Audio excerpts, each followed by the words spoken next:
Hey, you guys, welcome back to another episode of the podcast. I'm just pulling up my notes here. I am super excited to be with you. I am Janeen Alley. You are on the Mamas Who Do podcast, and today we are talking about the work-play balance on the weekends. And I'm super glad that you're here. Before I get into all of the good content today, I have a quick little announcement for you. I have been really enjoying the masterclasses that I've been teaching. I'm going to continue these for just a little bit longer. They happen every single Wednesday, and I'm teaching about the 5 productivity mistakes that busy moms can't afford to make, especially if they're feeling burned out and behind.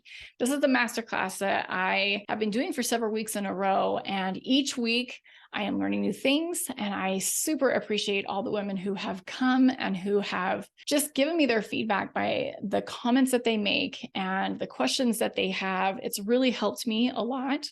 And so I super appreciate you being there, but there is just so much value in this workshop. And if you are interested in how to apply the things that I'm teaching in the podcast into your life, I would love it if you joined me for that live workshop. You can ask me questions, you can get clarity on some things because I touch on quite a bit in an hour. So join me for that. If you're interested, you can register on my website at janeenalley.com. You can just click on any of the calls to action there and it will take you over to the workshop, or you can just go to workshop.janeenalley.com and it will take you directly to the registration page.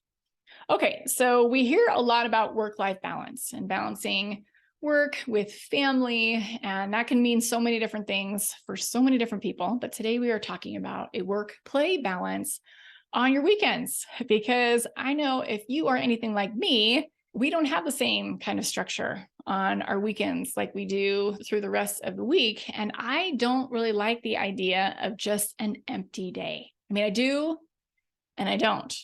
It sounds amazing until you do it. And then you're just like, oh my gosh, there's way too much fighting. And it just doesn't go very well. And for somebody who is kind of a producer, I love to be productive and get things done. Too much downtime gets me grumpy. I also know that for my kids, if there's not enough structure, they are on their screens way too much. And they kind of get into this groove of just loafing around for 2 days. Like that's what we do.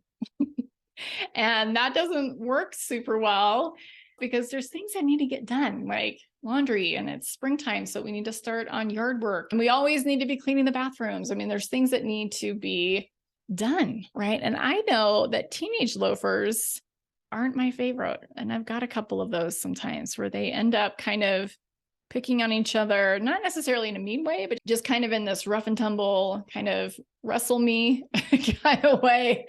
And then there are these large bodies that are just wrestling on my floor and it gets a little crazy and I'm afraid they're going to break something like the couch or something. And I end up kind of being a referee all day. But I think we feel like weekends are supposed to either be a party or they're supposed to be super relaxing. But what I find is that having this balance between having fun and getting things done is the right balance for me. And I'm going to talk about how to make this happen today on the podcast. We're going to be addressing this question specifically. How do you get things done and maximize your fun time on the weekends? So I totally get that weekends might give you the grumps as well. And I have older kids now, but I do remember this being a common Saturday occurrence where they would just grump about doing their chores for hours sometimes. And it's funny because a 30-minute chore or a 45-minute chore would turn into like a 5-hour wine fest if we let it, right? And sometimes that's what the kids wanted to do. And I would show them the math. I'm like, listen, you can either get this done in 45 minutes or you can spend 5 hours complaining about doing a chore. That's only going to take you 45 minutes to do. And sometimes they'd still choose the wine fest, but we have less whining now. And I feel like my kids are getting a little sneakier at shirking their responsibilities. And I need to be a little bit more on top of them for doing that. But I do remember my son, Isaac, who's my third. He's now 15 years old. He's almost 16. He's almost driving, which is a little scary. So stay off the sidewalks. But I do remember him screaming, I hate Saturdays. They are the worst days of the week. And Isaac got heard above all the murmuring of the other kids since he, as my mom says, has two volumes regardless of his mood. He's louder and he's loudest, which is still true about Isaac, and I love him dearly. But nowadays, he tells me he's going to get to his jobs and there's a lot less drama. Like I said, there's not full-on tantrums on the floor, but then he just forgets about it. And yeah, we know what forgets about it means. He just puts it off until he thinks I forget about it. I don't, because I write things down. But anyway, at the time of these little charades that he was up to when he was little and these full body protests that he would do, I have been torn between pulling out my phone and documenting the hilarity of the drama, but also thinking kind of in disbelief, you've got to be kidding me right now. You have no idea how good you've got this. We've got running water in this house. I mean, for crying in the night, some kids would be so grateful if all they had to do was just pick up their room and vacuum the dang carpet. That's where he was at. And so that's what we did. But asking them to do a few extra chores on Saturday morning is no reason to really get grumpy. And I think that that is good parenting. So if you're thinking about just throwing the towel on chores, don't throw in the towel. I think that's good parenting. But truth be told, for a long time, Saturday was not my favorite day of the week either, because of the things that I just described. I'd rather be hiking and biking and adventuring than listen to my kids bellyache for hours about the work that they were assigned, right? But I know just from focusing so much on my well-being, I know the benefits and understand the benefits of play, not just for your physical health, but also for your mental and emotional health as well. But like I said, I don't like the idea of just having an empty day. I want to have a plan, and I can still be fun. I know I can still be fun. In fact, I think I'm funner if I do have a plan and it's not 100% spontaneous.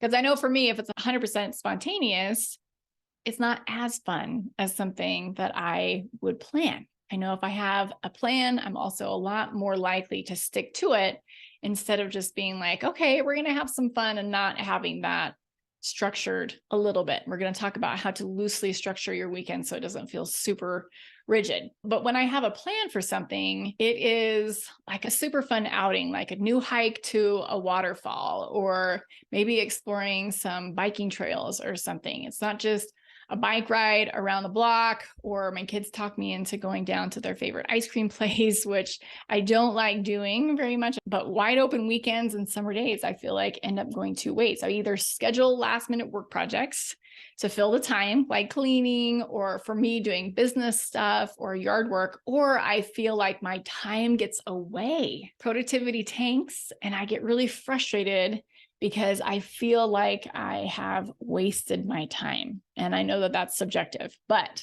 being purpose-driven like I am by nature, I go nuts over time that I feel like is not well planned.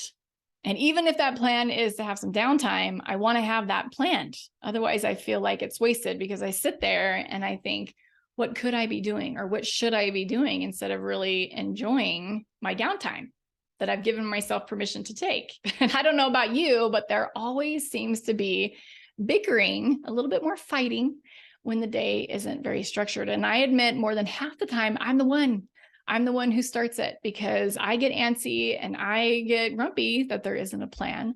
And on the flip side, I know my kids have sometimes wanted to trade me in as their mom when there's too much work on the calendar. But as much as I love getting things done, I also really, really love having a good time. And what I was noticing was that, as an adventurer at heart, I do have to say, there was some serious lack of adventures on my calendar when my kids were little. The weekdays, of course, fill up, right, with all the things, kid stuff, for me, homeschooling stuff and business stuff, and the necessary tasks of just putting food on the table for the grocery store and getting that all done and running a household. And I hated when my oldest would say, Mom, you don't do anything fun. And I know that he was probably doing that to push my buttons, because I would think to myself, me? What do you mean? Wait, I am super fun. It seems like it was easier to have fun when I was single and I didn't feel all of the responsibilities of adulting. One of the things that I found for myself that has been so true, and I feel like Laura Vanderkam has summed this up brilliantly when she stated, in a world of constant connectivity, even loafing time must be consciously chosen, because time will be filled with something. whether it's consciously chosen or not. And then choosing means that the something that fills our hours will be less fulfilling than the something our remembering selves will likely wish we'd elected to do. So this is kind of what I was saying. We're either going to choose to do a bike ride around the block, maybe spend time on our phones, which I don't like doing, versus doing something that's been on my list for a while that would fill my bucket more than just kind of this lackadaisical, like, hey, let's just do this today.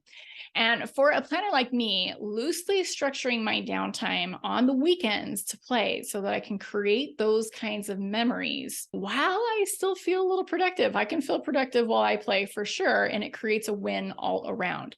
So to avoid these weekend grumps, I do have some tips for you today. So the first thing is you want to start with your weekend bucket list. And I've noticed over time, my weekend bucket list changes as my kids have gotten older because they're capable of doing different things, right? They're capable of doing bigger things than when they were little. So I want you to see if you can stretch this bucket list to 100 different things. If you only get 80 on your list, that's fine. But I want you to see if you can create a weekend bucket list that has 100 amazing things on there. So if you could pick your top 100 things to do in life, what would they be? The key with this bucket list is you want to be able to dream. Don't censor your list. Okay, so anything goes on this list. If you want to add in climbing Mount Kilimanjaro in Kenya, put that down. There could be a weekend in the future that you are doing that. So put that on your list. Don't censor anything, okay? And I know your brain was just like, what?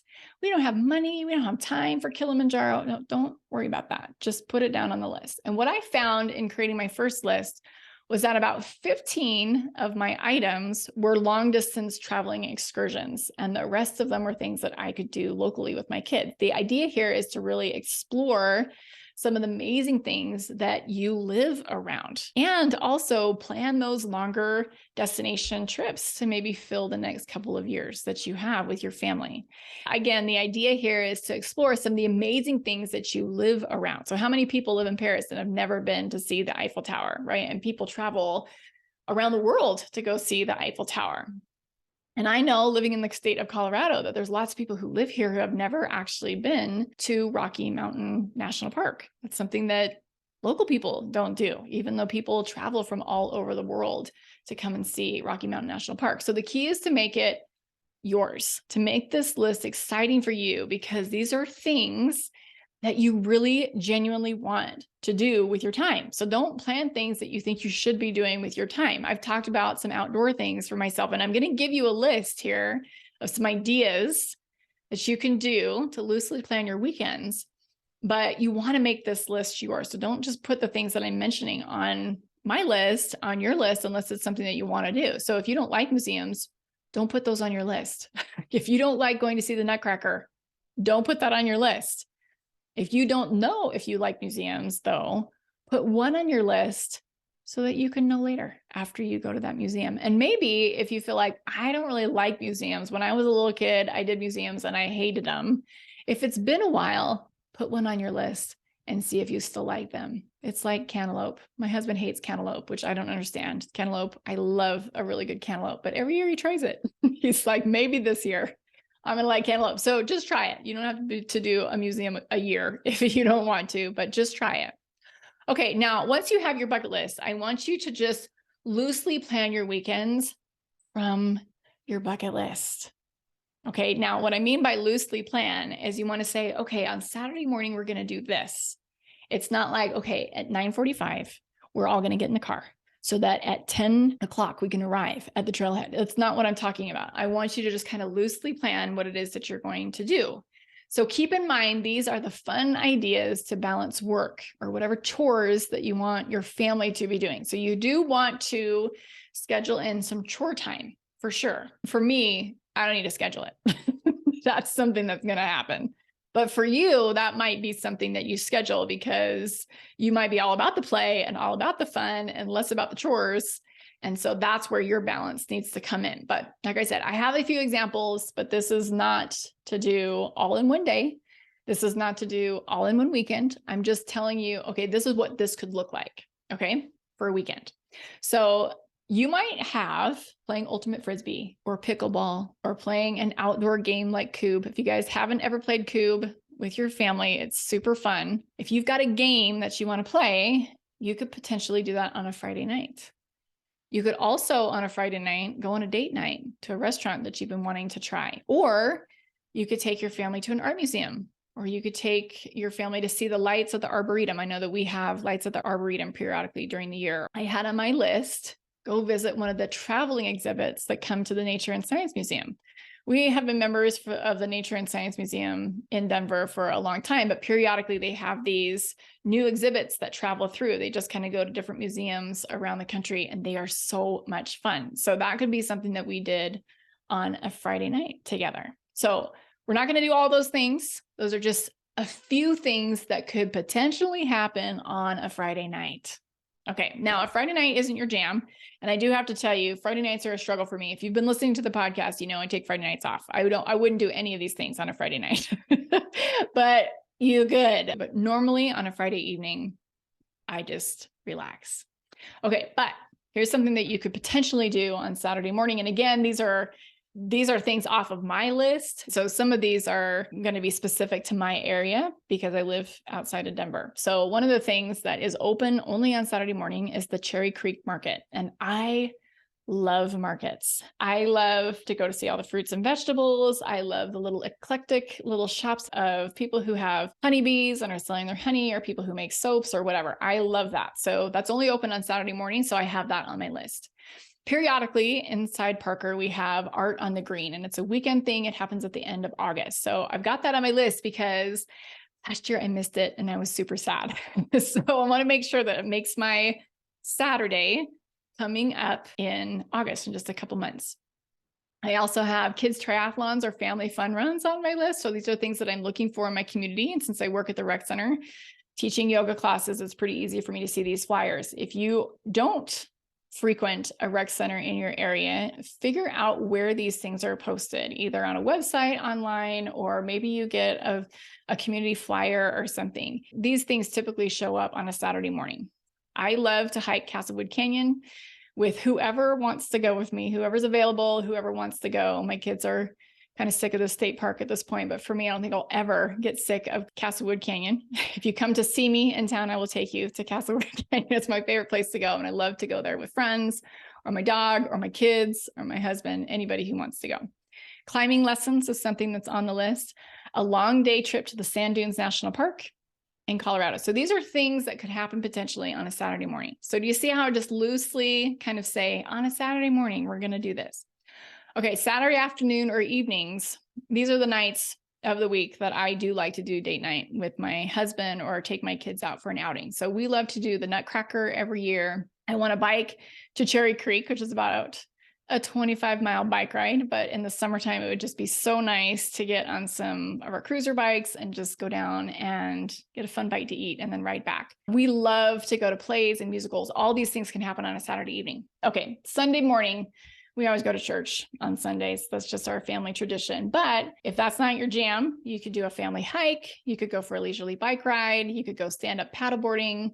Sunday afternoons, I have a very musical family. And so we love to play music together. We have friends over for dinner, like all of those kinds of things. So I want you to just it doesn't have to be grandiose. It doesn't have to be really big, but I just want you thinking about, man, what are some of the things that you think about doing that never happen for you? So like I said, I used a lot of examples from my list, but you just need to tailor this to your own interests and the location that you live in. So it's obvious I love to be outdoors and with my kids, since right now they are very easy to take places. Not to say that they'd love to go to all the places that I just mentioned, but your list could look totally different from that. And that's why it's so important to start with this bucket list or your dream sheet so that you get excited about filling this out instead of feeling like, I don't like to do any of those things. Don't put those kinds of things on your list, obviously, right? But you may be thinking to yourself, but Janeen, my life is just so structured and crazy. The last thing that I want to do is to structure my weekends too. Here's the thing. If you don't have a plan, it usually turns into too much screen time or twiddling your thumbs, wishing that your life was more fun. The easiest and best way to create fun memories is to plan them. I say this a lot on the podcast. I am not a super planner. I know that you might think so since I have a productivity podcast. The way that I get things done in my life is I plan them. I plan my life from my highest self. I put it on my calendar and I live the plan. The most important thing here is to have a general plan, not, like I said, a life that's scheduled in rigid 15-minute intervals. So if you want to sleep in a little bit, or if you want to have a pancake feast, or if you want to get going really early, you can do all of those things. You want to be thinking about this as more of like a large time block for mornings, afternoons, evenings, with a lot of flexibility in there to make that happen at 2 o'clock or 3 o'clock or 4 o'clock or whenever you want to get that done. So the other thing to keep in mind is sometimes when we create these bucket lists or these types of things, we kind of have this idea that we got to get it done. Okay, we don't have to get this done. This is your dream sheet. So you want to take your time. It's not a race. This is your life. So figure out how to make it work within your budget or with your family dynamics or with the ages of your kids or all of those things. Plan what makes sense and see how it goes, and then make tweaks along the way to the plan. Like I said, the plan that I had created 3 years ago isn't going to serve me anymore because my kids are different. They have different likes. They have different things that they're doing. They have different activities in their lives. So that's all going to change as your family changes. Okay, my friends, that's it. That's how you stop being grouchy on the weekends, is you create a loose plan and you plan your life from this bucket list. It's amazing. So if this was fun, if this was a fun episode for you, I would love it if you shared it with a friend. So find the episode wherever you're listening to this podcast. There's a little button there to share. You can share the episode with a friend and be like, hey, check this out. This was a fun one for me to listen to. It would mean so much to me. I feel like this content is so important. It's really important for us to get the word out to help other women who are feeling burned out and feeling like they are just drowning in their lives. So if this one made a difference to you and you thought it was fun, and maybe you want to take a friend on one of your outings, share this episode with them so that they're on board with all of your amazing ideas. All right, my friends, have a beautiful rest of your week. We'll catch you guys soon. Take care. See ya. Bye.